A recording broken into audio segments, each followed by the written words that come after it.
From this to this. Magandang araw po sa inyong lahat.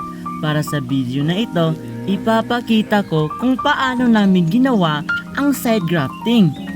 Isa sa mga paraan ng vegetative propagation.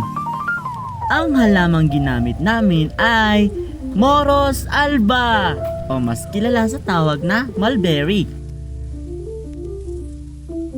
First time ko po itong gawin kaya may kasama akong kaibigan na gumabay at nagturo sa akin habang ginagawa namin ang grafting process. Shoutout sa iyo, Waki. Ang aking ginamit na techniques ay ang side grafting. Ang side grafting ay isang technique kung saan pinagduduktong ang dalawang halaman upang maging isang halaman. Ginagamit ito upang mapabilis ang pagpaparami ng halaman at mapanatili ang magagandang katangian nito. Ang mga materyales na aking ginamit ay rootstock, scion, kutsilyo, plastic tape o mas maganda ang grafting tape.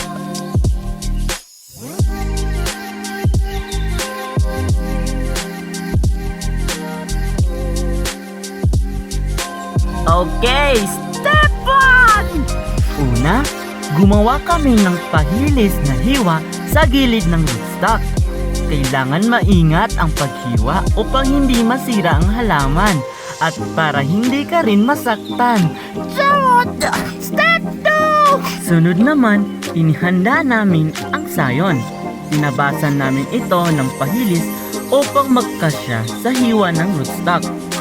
Kailangan maayos at pantay yung hiwa para mas magdikit sila ng maayos. Kagaya nyo. Step 3! Pagkatapos, ikinabit namin ng sayon sa hiwa ng rootstock.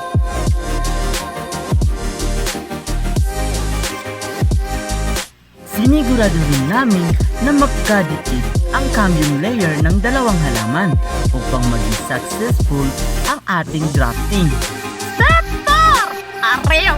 Kapag maayos na ang pagkakadikit, binalot namin ito gamit ang grafting tape para maging secure.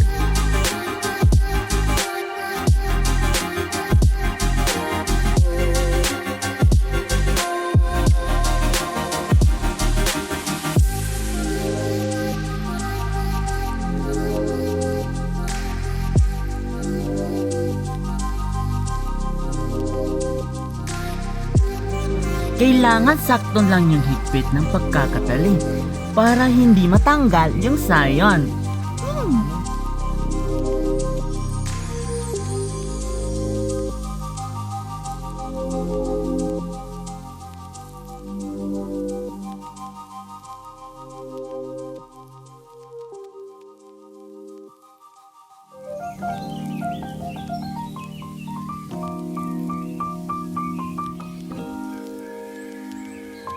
Pagkatapos ng ilang araw, ito na yung naging resulta ng aming side grafting. Makikita na naging maayos ang pagdikit ng sayon at rootstock. Ito ay palatandaan na naging successful ang grafting process. At iyon ang proseso ng side grafting bilang paraan ng vegetative propagation. Maraming salamat sa pakikinig at sana ay may natutunan kayo. Ariel! Papay!